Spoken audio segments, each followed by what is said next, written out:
Վարորդական իրավունքից զրկվածներին երկրորդ հնարավորություն տալու Փաշինյանի խոստացած նախագիծն արժանացել է կառավարության հավանությանը։ Օրենքում համապատասխան փոփոխություններ անելու առաջարկը կներկայացվի ազգային ժողովի քննարկմանը։ Նախագծով առաջարկվում է վարորդական իրավունքից զրկված քաղաքացիներին հնարավորություն տալ առաջին անգամ վերականգնել այն առանց որակավորման քննություններ հանձնելու, վճարելով 50,000 դրամ պետական տուրք եւ անցնելով 1 տարվա փորձաշրջան 6 տուգանային միավորով։ Եթե բալերը չսպառվեն, հաջորդ տարի վարորդը կստանա սովորական 13 միավոր։ Վարելու իրավունքից երկրորդ անգամ զրկվելու դեպքում վարորդն այլևս չի կարողանա վերականգնել այն առանց քննության։ Ավելի վաղ քարոզարշավի ընթացքում իրեն մոտեցած նույն մարդկանց Փաշինյանն ասել էր, որ այս հարցով զրուցել է ներքին գործերի նախարարի հետ ու փորձել հասկանալ, թե օրենսդրությամբ անձամբ ինքն ինչպես կարող է հարցին լուծում տալ։ Պարզվել էր, օրենքով չկա ուրիշ տարբերակ, քան գնալ եւ 1 տարի անց կրկին քննություն տալ ու վարորդական իրավունքը վերականգնել։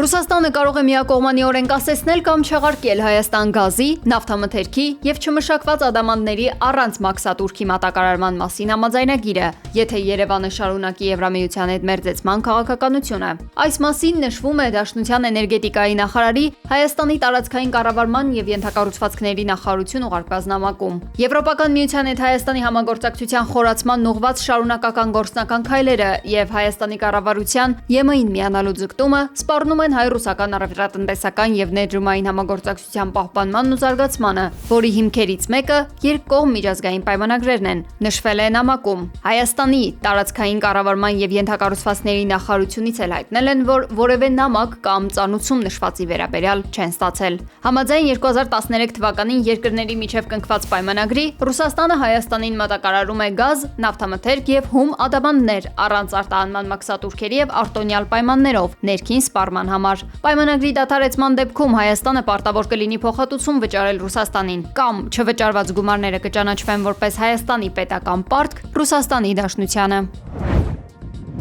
Գյումրու քաղաքապետ Վարդան Ղուկասյանի որդուն կրկին կալանավորել են։ 5-րդ ալիքի տեղեկություններով Սպարտակ Ղուկասյանի խափանման միջոցի հարցը պետք է քննվեր հաջորդ ամիս, սակայն դատախազությունը արտահերտ նիստ նշանակելու միջնորդություն է ներկայացրել։ Առաջին ատյանի դատարանը 3 կալանավորելու որոշում է կայացրել, երեկոյան նրան կալանավայր են տեղափոխել։ Փաստաբան Հովանես Ղարաքեշիշյանը հայտնել է, որ դատական նիստն անց է կացվել առանց պաշտպանների մասնակցության։ Ծանուցում ենք ստացել դատական նիստի նշանակման մասին, սակայն հայտնել ենք, որ չենք կարող մասնակցել բեռնվածության պատճառով, ասել է նա։ Փաստաբանները դեռ չեն ստացել դատարանի որոշումը։ ԱՄՆ պետքարտուղարը Երևան այցի ընթացքում Հայաստանի արտգործնախարարի հետ քննարկել է սպասվող խորհրդարանական ընտրությունները, այդ մասին կարդում ենք պետքարտուղարության հաղորդագրությունում։ Մոտ 1 ժամանոց այցի ընթացքում Մարկո Ռուբիոն ու Արարատ Միրզոյանը նախաստորագրել են TRIP ռազմավարական համագործակցության մասին համաձայնագիրը, ռազմավարական գործընկերության կանոնադրությունը եւ կարևորագույն հանքանյութերի մասին փոխըմբռնման հուշագիրը։ Մամուլի համար կարճ հայտարարությունից հետո ԱՄՆ պետքարտուղարը մեկնել է Հայաստանից։ Իսրայելը հարվածներ է հասցրել Լիբանանի ամենամեծ ամբարտակին Քարաունին, որը ջուր է մատակարարում շրջակա մի քանի գյուղերին։ Կադրերում հարավային Լիբանանի Նաբաթիե քաղաքն է։ Զոհերի թիվը միայն այս քաղաքում գնալով աճում է։ Ավերվել են տասնյակ տներ։ Այսպես իսրայելական բանակը սկսել է ցամաքային առաջխաղացում իր իսկ հայտարարած դեղին գծից, Լիբանանի հարավում սահմանված բուֆերային գոտուց դուրս։ Իսրայելի վարչապետ Բենյամին Նեթանյահուն ռազմական նոր ագրեսիան արդարացնելու համար հայտարարել է, թե պարզապես ցանկանում է լայնացնել անվտանգության գոտին, որպեսզի պաշտպանի Իսրայելի հյուսիսային բնակավայրերը։ Ավելին, նա Լիբանանի մի շարք բնակավայրերի բնակիչների հորդորել է չվերադառնալ իրենց տներ, քանի որ առջևում սպասվում են ավելի լուրջ ռազմական գործողություններ։ Ապրիլին Դոնալդ Թրամփի միջնորդությամբ 10-օրյա հրադադար էր կնքվել Իսրայելի եւ Լիբանանի միջև։ Նեթանյահուն էլ վստահեցրել էր, որ իրենց նպատակը ահաբեկչական խմբավորմանը իրենց սահմաններից հեռացնելն է։ Հենց հաջորդ օրը իսրայելական հրթիռները գործի էին անցել ու սկսել ավելի ինտենսիվ հրթիռակոծել Լիբանանի տարբեր բնակավայրեր։ Արդեն հայտնի է, որ վերջին 2 ամսում 3100-ից ավելի լիբանանցի է սպանվել, միլիոնից ավելի մարդ փախստական է դարձել, գրավվել է Լիբանանի տարածքի 6%-ից ավելին։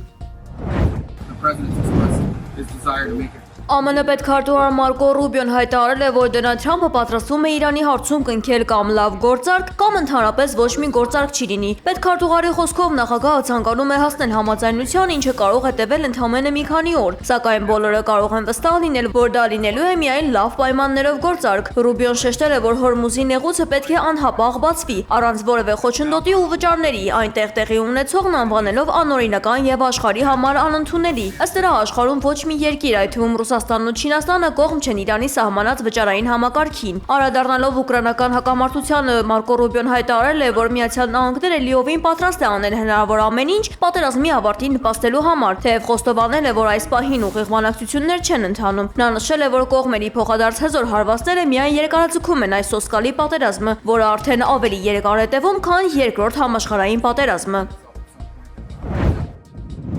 Միացյալ Նահանգներն այլևս տարածաշրջանում չարիքի եւ ռազմական բազաների համար անվտանգ վայր չի ունենա, հայտարարել է Իրանի գերագույն առաջնորդ Մոջթաբա Խամենեին։ Նրա խոսքով ժամանակի սլաքները հետ չեն շրջվում եւ տարածաշրջանի ազգերն ու տարածքներն այլևս որպես վահան չեն ծառայի ամերիկյան ուժերի համար, իսկ ԱՄՆ-ն ել ավելի է հեռանալու իր նախկին ազդեցիկ դիրքերից։ Մոջթաբա Խամենեին նշել է, որ իր հոր սպանությունից հետո իրանցի ժողովուրդը վերածնվել է եւ ցուցաբերել է բացառիկ կայունություն։ Ըստ նրա, Իրանի զինված ուժերն ու դիմադրության ճակատի մարտիկները, հատկապես Լիբանանում հրթիռների եւ անօդաչու թռչող սարքերի կիրառմամբ զգալի հաջողությունների են հասել երրորդ պարտադրված պատերազմում։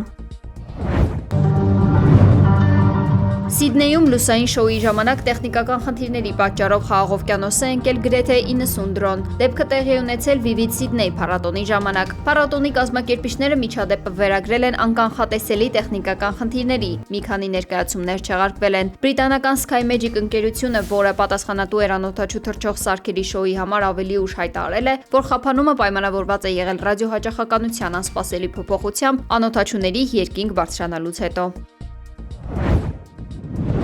Ֆրանսիայում ծայրահեղ եւ անոմալ շոկի պատճառով 7 մարդ է մահացել։ Երկրի ազգային օդերևութաբանական ծառայությունը նախազգուշացրել է, որ շոկը կարող է պահպանվել մինչև շաբաթվա վերջ։ Ըստ կանխատեսումների, որոշ շրջաններում ջերմաստիճանը կարող է բարձրանալ մինչև 39 աստիճան։ Ծայրահեղ բարձր ցուցանիշ է գրանցվել նաեւ եվրոպական որոշ երկրներում, որտեղ նմանատիպ երևույթները իսկապես անսպասելի են։ Մեծ Բրիտանիան, որը հայտնի է որպես անձրևի ու մռայլության երկիր, իր ջերմաստիճանով հասել է մինչև 35 աստիճանի, գերազանցելով սահմանված 33.5 աստիճան Ցելսիուսի նախորդ ռեկորդը։